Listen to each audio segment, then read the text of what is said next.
Terima kasih sudah klik video ini. Tapi jangan lupa guys, klik tombol subscribe karena subscribe itu gratis. Dengan subscribe kamu support channel ini terus untuk upload hampir setiap hari. Ingat, subscribe itu gratis. Gak ada ruginya kamu klik tombol subscribe guys. Selamat menonton. Enjoy.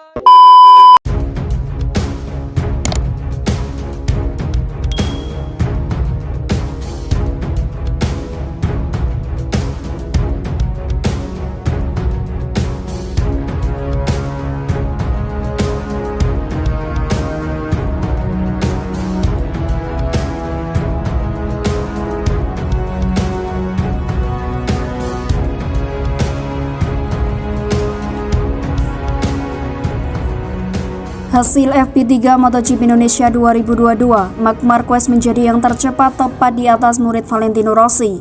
Pembalap Repsol Honda Marc Marquez sukses menjadi yang tercepat dalam latihan bebas ketiga FP3 MotoGP Indonesia 2022. Marc Marquez membukukan satu putaran dalam 1 menit 34,067 detik untuk menjadi yang tercepat dalam sesi FP3 MotoGP Indonesia 2022 di sirkuit Mandalika Sabtu pagi.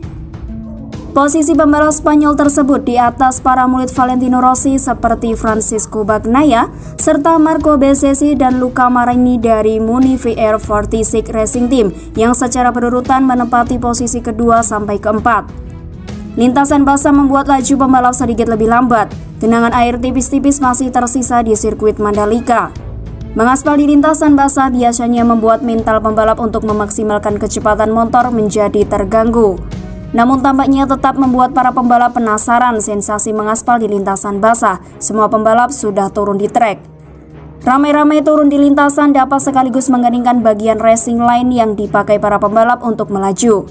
Dengan catatan waktu 1 menit 42,629 detik, Miguel Oliveira dari Red Bull KTM menjadi pembalap pemilik waktu tercepat usai 10 menit waktu FP3 berjalan.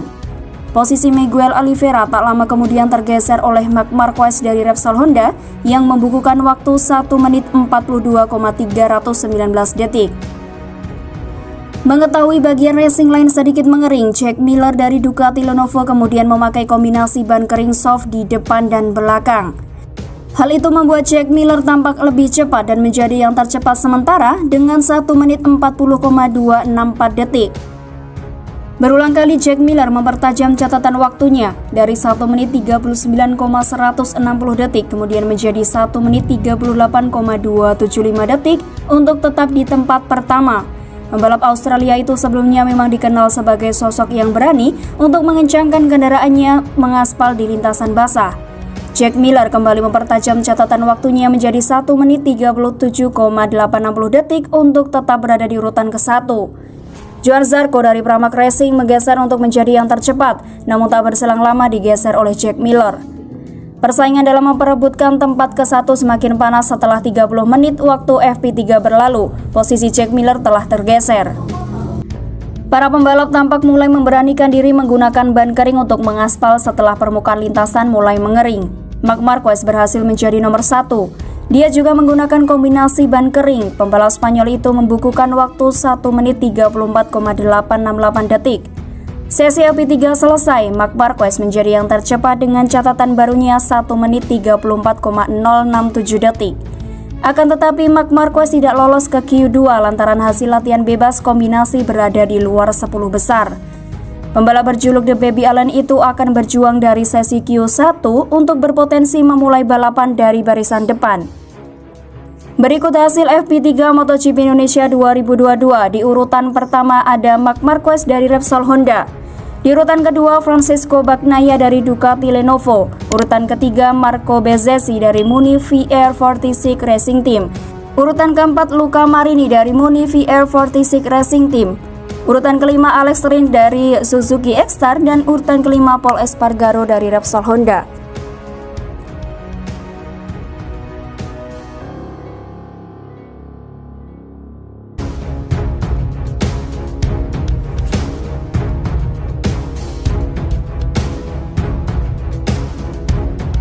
Beberapa hari menjelang perhelatan MotoGP Mandalika 2022, pengerjaan sejumlah fasilitas pendukung terus dikebut. Salah satunya adalah arena podium untuk para pemenang. Direktur Utama Mandalika Grand Prix Association atau MGPA Priyandi Satria mengatakan pengerjaan podium direncanakan sudah rampung pada Rabu 16 Maret 2022. Sementara itu untuk sejumlah fasilitas lainnya bisa selesai pada Kamis 17 Maret. Selasa atau Rabu, podium ini sudah bisa jadi, ucap Priyandi Satria. Sudah bisa dilihat backdrop sudah ada, tiang bendera untuk 3 pemenang juga sudah ada, imbuhnya. Saya rasa semuanya antara Rabu atau Kamis semua sudah final, semua fasilitas sudah harus terpasang, ungkapnya. Tak hanya itu, podium ini nantinya akan dilengkapi beberapa fasilitas, diantaranya akan terdapat 2 kamar bagi pembalap yang berhasil tembus masuk podium. Nantinya podium ini berada persis di depan tribun standar, grandstand area duduk di zona A. Hal ini akan menguntungkan penonton yang mendapat tiket di zona tersebut. Pasalnya mereka bisa langsung menyaksikan penyerahan trofi kepada pemenang. Lebih lanjut, podium yang tengah dikejar tayang ini jelas bukan sembarang podium. Sejarah baru akan tercipta di sirkuit Mandalika. Untuk kali pertama setelah 25 tahun, Indonesia kembali memiliki perayaan juara balap MotoGP. Sejarah lain yang tak kalah penting adalah untuk pertama kalinya sirkuit Mandalika memiliki juara baru, mengingat balapan di sirkuit Mandalika baru pertama kali digelar. Sementara itu, tepat berada di samping podium Mandalika terdapat Race Control Mandalika, yakni pusat kendali canggih MotoGP Indonesia. Race Control ini terletak di lantai 1 gedung utama Pertamina Mandalika Circuit. Race Control merupakan ruangan kerja bagi Race Direction, Clerk of Course beserta official yang mana bakal mengawasi jalannya balapan MotoGP. Isi ruangan terdapat layar televisi yang menampilkan gambar dari kamera-kamera yang ditempatkan di sepanjang lintasan 4,3 km tersebut. Begitu detailnya, mereka yang berada di ruang race control bisa mengikuti seorang pembalap dari saat keluar garasi, menempuh trek, hingga kembali lagi masuk ke pit box.